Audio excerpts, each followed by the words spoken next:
warahmatullahi wabarakatuh. Hello everyone. My name is Muhammad Akil Jusmandas with student ID number 240191105 and I am from class NK224. Today, I am incredibly excited to guide you through a fascinating linguistic journey. We are going to travel back over 1500 years to explore the very foundation of the language we are using right now. This is the evolution of English. Together, we will trace its early Germanic roots, discover the historical events that reshaped it, and analyze the unique characteristics that made this ancient tongue so rich and complex. Let us begin by looking at how this language first arrived on the islands of Britain. Historical context, the Germanic genesis. Okay.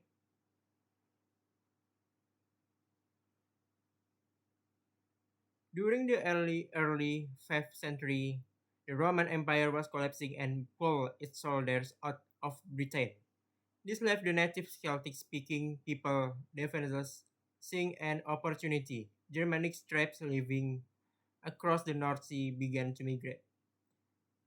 This, the settlers belonged to three main groups: the Angles, the Saxons, and the Jutes.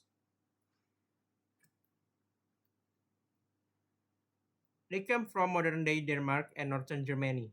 As they pushed inland, they gradually forced the Celtic-speaking Britons to the edge of the islands, into Wales, Cornwall, and Scotland. Over time, the dialects of the three tribes band together. The land became known as England, the land of the Angles, and their language became English, which is what we now call Old English. It is important to remember that at his stage, the language was entirely spoken.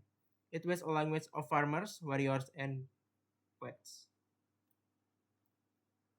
Okay, next, chronology of Old English. To give you a clear map of this era, let's look at this timeline of cadence.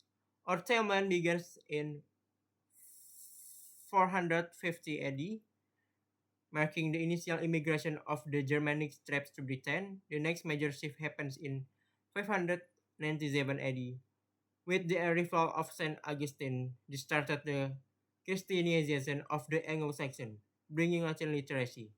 Later, in 878 AD, King Alfred the Great signed the Treaty of Wetmore, establishing the Danelaw and dividing the island with Viking settlers. Finally, the Old English era comes to an end in 1066 AD, with the famous Norman conquest, which paved the way for Middle English. Next, key milestone and linguistic impact.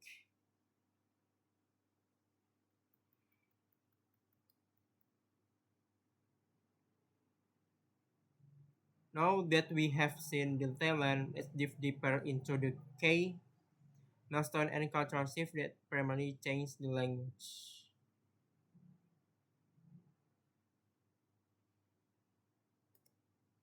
Sorry. Okay.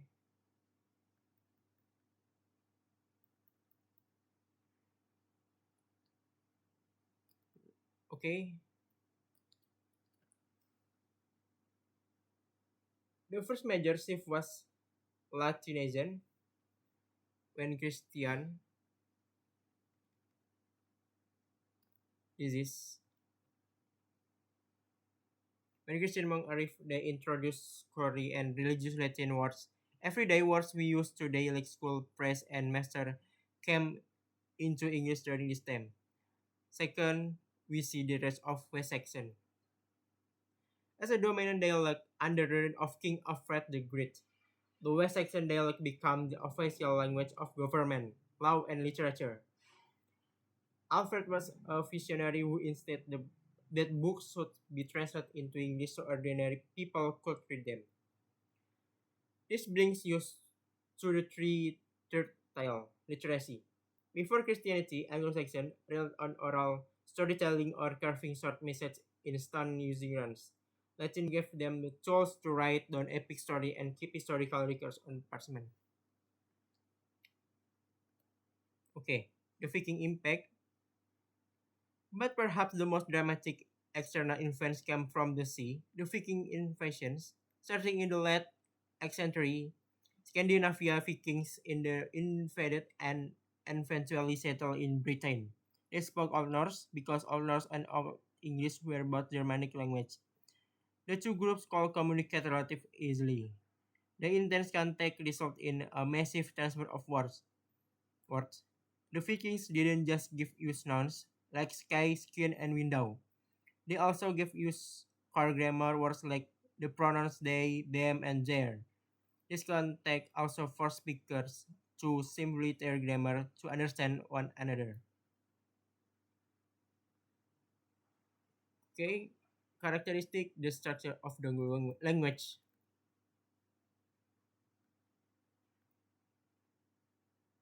First, Old English was a highly inflected language. In modern English, rely heavily on word order, but in Old English, the word order was very flexible because nouns, pronouns, and adjectives changed their endings depending on their grammatical role. The language used four major cases: nominative, accusative, genitive, and dative. Second, it used grammatical gender. This can be very confusing for modern speakers. Nouns were classified as masculine, feminine, or neither regardless of biology. For example, a stone was masculine, while a hand was feminine.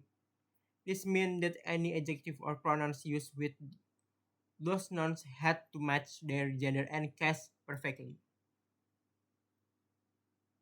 And vocabulary and literacy device. Next, let's look at vocabulary and poetry. Even though about 85% of all English words are no longer used today, the surviving 15% make up the absolute core of daily language. Words like child, weather, water, house, and earth. The Anglo-Saxons were also incredibly poetic. Instead of borrowing foreign words, they create now metaphorical terms called kennings. For instance, they call the ocean whale rat, which mean the whale rat. They describe the human body as a barnhouse atau barnhouse for the body. They also compounding, which means joining simple words to create deeper meanings, like mood curing and mind sorrowful. Next, orthography and script.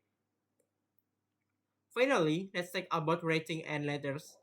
If you look at the Beowulf manuscript on your screen, you can see that the alphabet looks slightly different. The Anglo-Saxons kept several running letters even after adopting the Latin alphabet because Latin didn't have symbols for all of their Germanic sound. For example, they used the letter turn and the letter insturn at to represent the t, t, t sound we have in words like tin and the. They also use the letter ash to represent the short a vowel sound. Like in the word cat over the century as writing set stylish standardized, these unique letters were eventually lost. Okay, to conclude, the Old English era obviously come to an after the Norman conquest of 1066. French became the language of the elite, and English underwent dramatic change, slowly turning into Middle English. Although Old English may seem like a completely dead language to use today, it is the sturdy skeleton upon which modern English is built. It shows you how language survives, adapts, and carries story within its words. That brings me to the end of my presentation. Thank you so much for your time and your kind attention today. If you have any question or feedback, I will be very happy to him. Thank you and have a wonderful day.